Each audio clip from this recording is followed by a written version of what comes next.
welcome to a brand new, fresh, completely different episode of Unthink Me with Adam and James. Seems like we haven't spoken in a lifetime. And we wanted to acknowledge our very first super thanks because we enabled that feature. Not 1,000% sure what it is, but we got one. So thank you at Namal007, whoever that. Thank super you. Thank you. We appreciate you. I hope and give us more. It helps terrible. us a lot. I can't even tell you how much it helps. Be sure and hit that like and subscribe and join us on Discord if you like. And we have been loving your comments. We'll be addressing those at some point. We're very busy right now and we're doing our best. Oh, God. We'll be back a little more with talking about magic and belief, but that we're pretty good on that. This is about states of consciousness, and we just needed to take a moment and talk about, like, okay, this stuff is not coming from a place of belief. We are not belief people. We're rational and or post-rational here. So that means that if in order to believe a thing, it has to be proven at least beyond a shadow of a doubt by an expert. Yeah. In a credible setting. Then you get your million from James Randi. But open to these ideas, very comfortable talking about them and having differences with people, with our audience, with ourselves, with one another. Sure. I'm willing to talk to anyone about it as long as we have the mutual agreement before we start talking that we're not trying to change each other's minds. And we're going to keep it real cool. Cool. Yeah, dog. Continuing on in the adventure odyssey of states of consciousness unfolding. We were talking about James and he's abandoned the myth and the mysticism, and this has a lot to do with environmental factors, life factors, timeline factors, interpersonal factors. Looking for maybe more compelling answers in this life. What's it all about? Tried the experiment of empathizing with every person. Every situation, not even people, inanimate situations. Just like that wasn't an attack. That just happened. The tree fell because it fell. This is just my luck. Luck had nothing to do with it. So, I do have a little bit of a story to tell that was at the peak of my radical acceptance. I was asked if I wanted to go to some hot springs. Of course. Yes, of course I do. No question. Yes, I do. The journey there was, everyone was kind of on a high, buzzing that we're going to go to these hot springs. And I, in my mind, imagined, coming from Montana, there are a lot of just hot springs out in the wild. Like you can get into a rocky pit in the middle of the woods, and it's geyser heated water. So it's slightly warmer than bath temp year round. They're pretty awesome. So that's where I thought we were. For your skin. Well, whatever. So that's where I thought we were going. It didn't really affect my choice to say yes or no. That's what I had envisioned we were heading to. So everyone's kind of buzzing, pull over so some of the people on the journey can go to the bathroom. I thought we were there. So we were by this river kind of out in the middle of nowhere. And I was like, this is pretty awesome. I had no intent of ever sitting in any hot spring from the very beginning. I just wanted to go check it out. We're walking around on the beach, having a good time. And they're like, okay, let's go. Like, wait, I thought we were there. Like, no, we're not there yet. Oh, okay. Got back in the car. We're all still kind of buzzing. Then we show up to a very commercialized, poured concrete public pool that was fed by a spring. I wasn't disappointed. I just didn't even have interest in hanging around that. A bunch of people going to this thing that you have to pay money to sit in a concrete pool filled with the sitting poolside there wasn't engaging to me. So I decided to take a walk while they went in. Now, I didn't have a cell phone, and neither did they. This is the time of our lives. But I saw out in the distance that there was a tree line, and the goal for myself was to make it back to the woods. So I started walking in the general direction of the tree line, and I was still in a town, so I'm on sidewalks and things. And the first person I saw was someone walking a dog. And I was like, hey, how do I get to those trees over there? And I go, oh, okay, you go up, but they named streets. You go up here, you take a left on 7th, you go up, you take a right on Adam, and then, that road will lead into the woods. Okay. So I start walking that way. And then I remember crossing a street, and 5-6 blocks down, someone was crossing the street at the same time. And I saw that we caught each other's eye. They're a figure about this big on the horizon. But I saw that we kind of looked in each other's direction, and I stopped and they stopped in the middle of the street. So I did a giant wave, and they did a giant wave back. And then we just kept rolling. Like, Turns out it was just a mirror. well, I don't think it was, but that was uplifting. Like, oh, neat, it's another human. And so I kept walking, and then I ran into a younger couple, probably high school age couple, walking opposite directions of me on a sidewalk. And what sort of engaging question could I ask that couldn't really have any negative connotations? Was I asked again, how do I get to those trees over there? And they're like, oh yeah, we party out there all the time. You go this way, that way. They were happy to help. Okay, yeah, have a good one. Yeah, you too. And we kept walking. I kept walking. They went their own way. I'm getting closer. I can see the woods are there, but there are still some streets. And I walk past this antique shop that looks a little run down, like kind of just oddities, no real rhyme or reason to it. But the door's open, so I walk in, and a lady's in there, and she's like, "Oh, hey, how's it going?" Like, "Oh, yeah, pretty good." It's like, "Can I help you find anything?" I'm like, "No, just enjoying the day, looking around." I looked around a little bit. They had a piano. There was no sign that said "Don't touch." So I asked if I could play it for a second. She's like, "Yeah, okay." And so I sat down and played it just for a second, and then got up and she's like, "Yeah, be sure to come back next week for our grand opening." Oh. You just let me poke around in an unopened store. Yeah, I was like, "Oh, okay. Well, have a good day." "Yeah, you too." And kept walking. So I asked her about the woods again. "Can you help me out? How do I get to the woods over here?" And she told me, but then she said, "Watch out, because there's two dogs that live at the house at the end of that road, right where the road kind of ends and it turns into dirt road, and they don't have leashes and they don't have a fence. So like, watch out." Wow. Like, okay. And they're pretty aggressive. So I was told. So I keep walking a little bit, and I'm pretty close. I can see the dirt road, and there's another person walking a dog. And I said, "Do they have dogs over there?" And she's like, "Yeah, don't be careful, because they'll just like come after cars and everything." Okay. So I walk by this house with no fence, and I can see that there's like "Beware of dog" sign on the house. There's no fence. And I can see these sort of chewed up, ill-begotten dog houses that have seen better days, but no dogs. In your gun sight. No, I don't have any guns at this time. Ah. So yeah, I keep walking, no dogs. I keep walking. I'm on the dirt road, and I'm finally like well within the trees. And I saw a rock kind of up on a hill that was out jutted a little bit. So I went and sat on that rock for probably a half an hour. And I thought to myself, if I were to become a hermit and this were my whole life, how lonely would I be? As I was thinking that, some flies went by, and the breeze hit me, and the trees and the plants kind of waved in the breeze. I was like, well, I have the insects and the breeze. That's not lonely. And then a dragonfly landed on my arm close enough that I could see its features and everything. I was like, oh, and I have this dragonfly. I've already made a best friend. Dragonflies clean themselves like everything else. They kind of rub their front legs on their eyes. I was like, oh, okay, yeah, it's comfortable enough to like groom on me. Like that's pretty good news. And you can scour the internet, but dragonflies actually open their mouths for whatever reason, and they have giant mouths. They are predators. And so I'm sitting there watching this thing, and it's going like this, it's going like this, going like this, cleaning its face off. And then I look down, and it goes, it opened its mouth at me, and I laughed like a whole body gut laugh. Because in my mind, it just told me a joke. It's like trying to cheer me up. I didn't need cheering up, but like hit the spot. I was like, man, this is amazing. I'm never alone. There's always something. I'm not in a vacuum. I'm not 2001: A Space Odyssey floating in just a shade, a shade of a hue. There's never nothing. There's always a spider within 3 meters of you. So with that joke, with the punchline being told, I started to walk back. Uplifted, I was like, oh, here's that house with the dogs. And two terrifying, bred to be terrifying, I think it was a mastiff and a bulldog, whatever, two hippos just come tearing ass out me.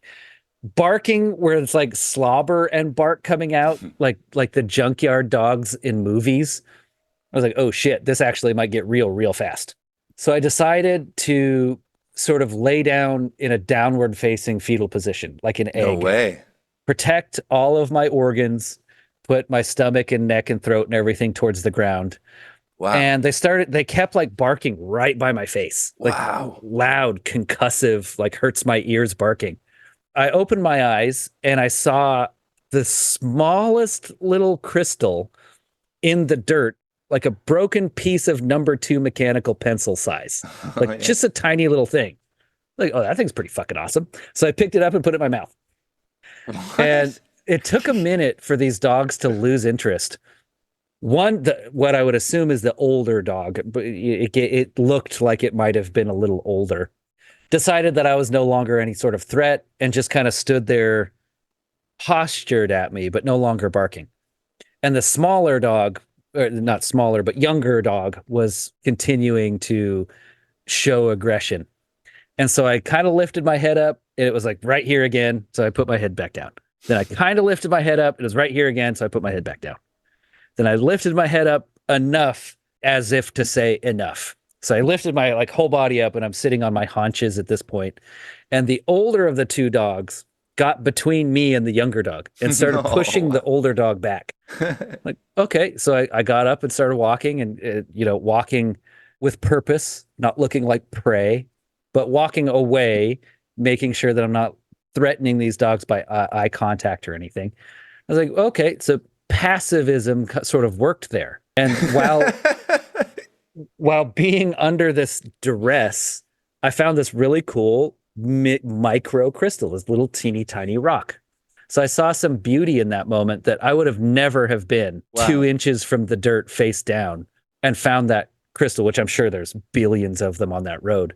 But it took that situation for me to be at the micro level of the dirt on that road. And so I was, oh, okay, that's pretty cool. Then I kept walking. On this dirt road, right before it became concrete, there's an apple tree, a massive old-ass apple tree. Old apple tree, huge. And there's a fence. The apple tree was on the inside of the fence, the trunk. And then the fence was right up against the trunk. And there was tons of apples hanging on the street side. And so I thought an apple would be good. But is this going to be misconstrued as theft by the person who owns the trunk of the tree by taking an apple? So that sort of got me thinking. I didn't take an apple, but through the rest of the walk on the dirt road, I was thinking there's not such a thing as good apples or bad apples. Me taking one of those apples could start an argument of ownership. I mean, it's hanging over the road. It's just going to die and fall off and get run over by the next SUV that goes by, or I could be nourished by it. But I chose not to because some sort of misunderstanding could happen. So then that got me thinking about good apples and bad apples in the sort of parable sense. There's good and there's bad. Yeah. But there really isn't. There's apples that humans eat, and then there's apples that horses eat, which are full of worms and half rotten. Like there's not good apples and bad apples. There's people apples and everything else apples. What if it did fall on the ground and start to rot and everything? That's how you get new apple trees. There's no such thing as a bad apple. So that parable's gone in my mind. Good apples and bad apples. Get fucked. No such thing. Through radical acceptance, I'm, just kind of discovering my whole world again on this journey. It wasn't until I was just about back to the property that this hot springs was on that I was like, oh shit, how long have I been gone? It probably was like 2 hours. And I started to feel not guilty, but maybe sorry for these people having to wait on me. And then, well, what happens if they just left? Both I was kind of okay with, because there's 5 or 6 of them. So if they're waiting, they have company. And if they just left, I'm an adult. I don't have any money or a vehicle or a cell phone, but I'm not going to die because of it. Like, next adventure. So I start getting closer to the property, and I finally walk into the parking lot. And one of the more responsible people in the group saw me, and they're like, oh yeah, we were just wondering how long we were going to have to wait on you. Like, okay, what do you mean? Like, oh, we just came out and you weren't back. So we thought, how the hell are we going to find you in this town that none of us are from? So yeah, perfect timing. Then we got back in the vehicle. I gave the little crystal to the youngest person in the group, who I think was like 14, 15, I don't know, younger. And they're like, oh, cool, for half a second. And then I could see that thing become a burden to them. Like I gave it to them, and Yeah. one of the people in the thing said, "Oh yeah, that's how in the Middle East when they used to do the Silk Road, a lot of people would carry crystals and gems in their mouth for fear of being robbed, like highwaymen. They'd tear the cart, they'd take all the things off the camel, they'd take everything off the mule, but they wouldn't say like open your mouth. So a lot of people kept the extreme valuables in their mouth. I was like, oh, that's pretty cool. And then this person sitting there with this little tiny thing. I was like, yeah, you don't need to keep that. But the elder in the group had just said, like, oh yeah, that's a cool gift. And so she felt like burdened by having this stupid crystal. I was like, you can throw that out the window. She's like, okay, threw it out the window. And like, yeah, no feelings, no hard feelings. Like, I learned a lot from that crystal. That journey kickstarted people realizing that I couldn't be shaken by small things. I was just going to accept everything. And that started the downhill journey of everyone challenging your thought process of radical acceptance, because not top of mind, but I think it's a sort of jealousy where I wish I were that happy.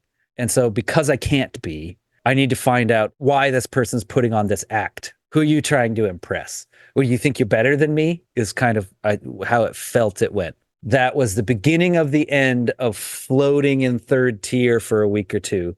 And as I discussed before, the challenges just got more and more pointed and more ugly in scenario until one night I went to bed and actually thought to myself, like, that was a good run. Like, Yeah.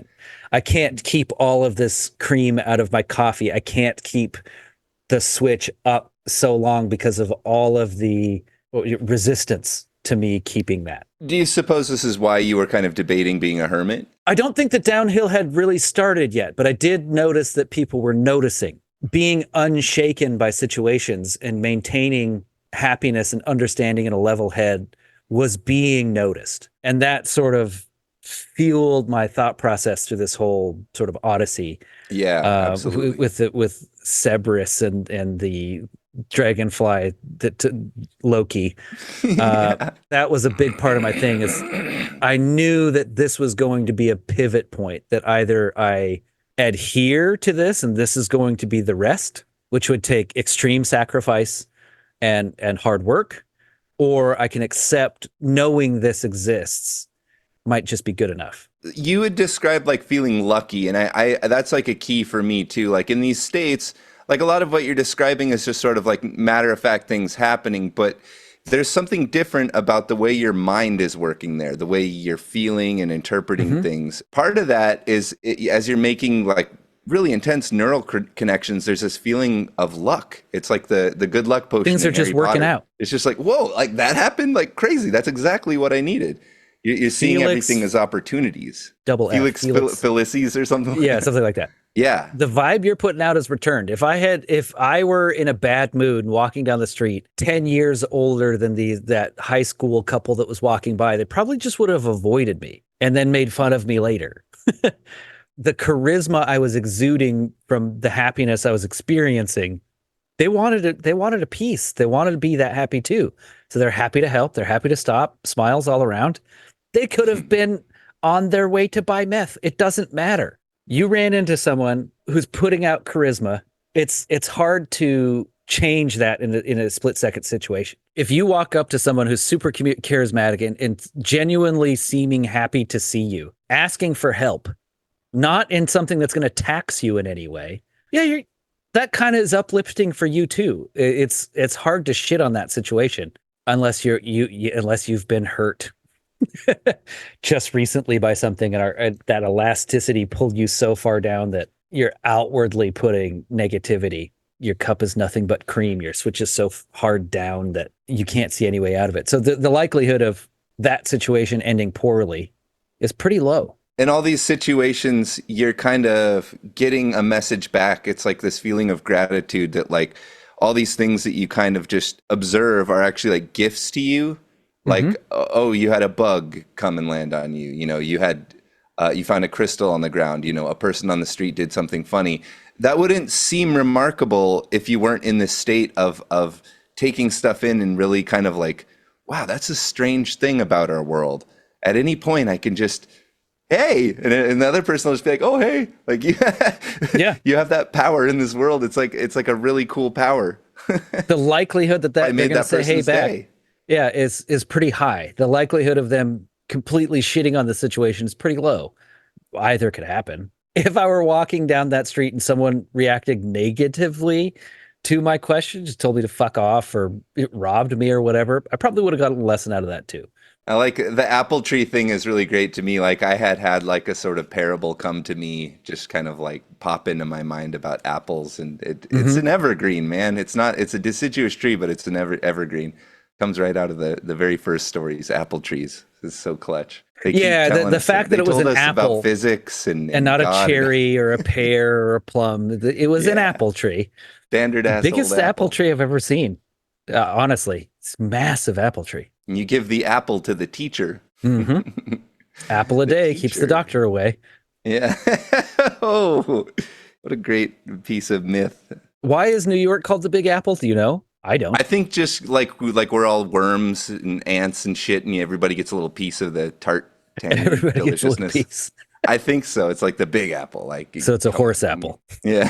full of worms and ants and things. That's awesome though, because yeah, but my parable was to do with like if you have like all these apples and some of them are closer and further away from the ideal of being an apple. So it's like the opposite thing.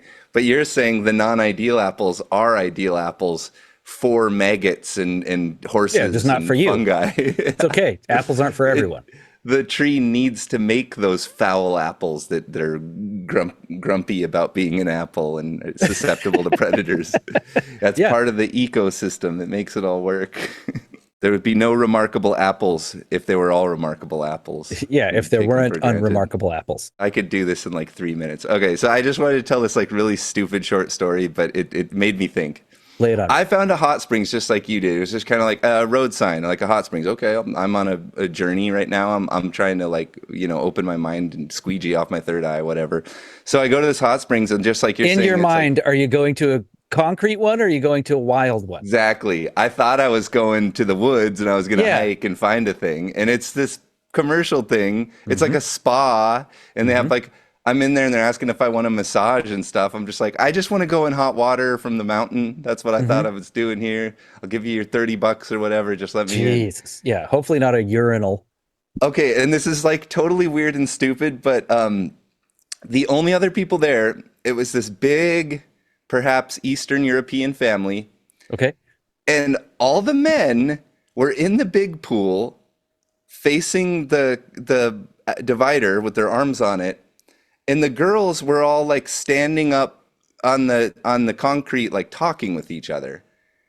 And the men, I could see the positions of them. They had their penis on the jets, Oh, and hell they were yeah. looking at their young family members in bikinis and getting pleasured by the jets. Okay. And this was just going on, and they're just having a casual This is conversation, just going on. and the girls are talking. I'm in the hot tub, just like this is happening right now. And I This is why toweled I off. don't go into those public fucking pools. They're just jizz and piss cesspools. That was wacky. I am like 99% confident that that is what was happening, and it was I really don't like doubt that you're I right. don't mind. I'm not mad. I just I tailed off and I left, and I was like maybe I'll just go jump in the cold water. I'll just go I jump would in the rather river. sit in one of the wild ones that like bears have shit in and squirrels have fucked in and there's like something dead floating in it than human waste. I'll Yeah. take animal waste all day, every day. Oh yeah, at those outdoor hot springs, you're probably getting a lot more body Giardia, fluids. listeria, I'll take all of those over like sterile piss from a It human. was kind of, I guess it was like it was like a morally challenging thing. It was like I was like, this is like kind of an incestuous thing. Like, are they consciously doing it? I don't even think we can tally this one up to like a cultural difference. That's just pervy. It's I don't even think it was cultural. I think my best theory is that it just happened and it just was happening and they kept going back and doing it and nobody questioned it and nobody said anything and it just kept happening. And I'm not going to be the one to say something. I'll just, Yeah. well, I'll be on my way. Down That's that old day trail. So we've been on Think Me, and thank you for watching today. Hit that like and subscribe. Check out our other videos. We talk about all sorts of things. Join us on Discord. We'll be back with more state talk. Today we were just sharing a little bit of this sort of feeling and sense and perspective of infinity, moments where you're having a peak state and things come out at you as very remarkable, and you experience life in this different way where the things you're experiencing feel really special, like a gift, and you're grateful. This is a sort of attitude that comes out in these sort of like psychic into third tier kind of states of consciousness. Most of us have been there a few times. Sometimes we remember them differently. We catalog them in different ways, but if we're cognizant of states, if that's a thing we're paying attention to and we have a category for, then sometimes these remarkable moments that we might forget about otherwise, we can log those and say, okay, this was an important moment, at least in my story. This is important. This is significant. We try to convey that info. It's a hopeless pursuit, but we're always trying to convey that info, like that feeling process. Radical acceptance lends itself to being a casual witness. What you put out is what you get back. Everyone has some sort of something that's happened where like, oh yeah, I was in a really good mood. Then other good things started happening. You've been there. You take full responsibility for this whole thing, the whole thing, everything here, this whole thing, this. It's my, not fault, it's my responsibility. This is, and it's a good responsibility. It's a good thing. It's an awesome thing that's happening. Do your part, help out. Very fun. And that's the me that we're unthinking here. That's the thing. It's the system that's going, oh, it's all this stuff. I got to do this. It's such a bummer. Oh, can you believe that just happened to me? Oh, that person's such a dick. I would never be a dick like that evil person. Right. Okay.